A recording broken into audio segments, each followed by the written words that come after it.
Hey there, and welcome back to the VEX IQ Guide. In today's video, we're going to be diving into standoffs. Standoffs are a great connector tool to use when pins don't have enough reach to fill the gap that you're needing to cover. We're going to take a look at standoffs and all of their sizes and usages. Let's dive in.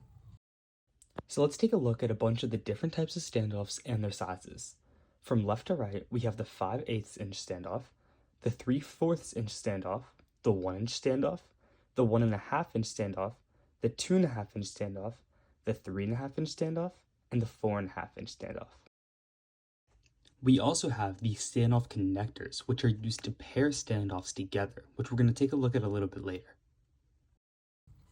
Standoffs are used to fill the gaps that are too big to be filled with pins, as seen in this little mechanism right here. Let's take a look at how we can apply standoffs in our everyday builds.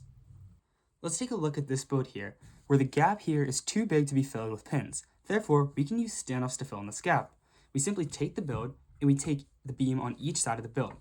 We're going to use the end holes because that's where the most support is going to be. We simply put the standoff into each of the holes on the ends. Let's do 2 standoffs for extra support. After we place it onto one end, we then connect it and it should pop into place just like a pin would.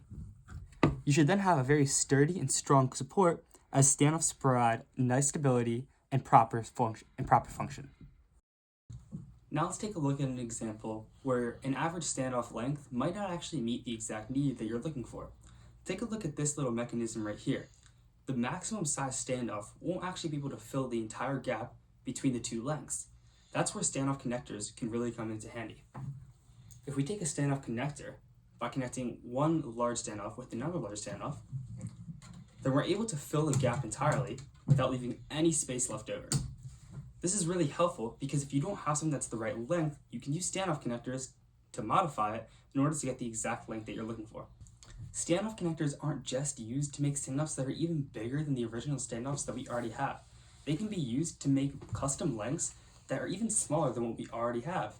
For example, let's take this 1 inch standoff right here and this 1.5 inch standoff right here. Let's say that you needed to make a standoff that was 2.5 inches.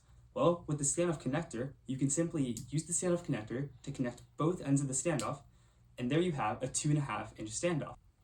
Let's go over 2 quick tips to use when using standoffs and standoff connectors. First off, when you're using standoffs, try to use smaller standoffs in higher stress areas. This is because the smaller standoffs have a lot more strength than the longer ones, which allows those high stress areas to be more supported.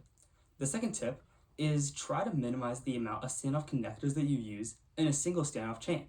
This is because while standoff connectors are great for making custom lengths, they're not the strongest things, and standoffs themselves are stronger. Therefore, you want to minimize the amount that you use in order to create the most amount of strength possible in your builds. Whether you're making simple structures or very complex mechanisms, mastering standoffs will take your builds to the next level. Standoffs can be used in almost every single type of build, so be sure to apply them in everything that you do in VEX. And if you found this video helpful, feel free to drop a like and subscribe to the channel for more content like this. I'll see you next time on the VEX IQ Guide.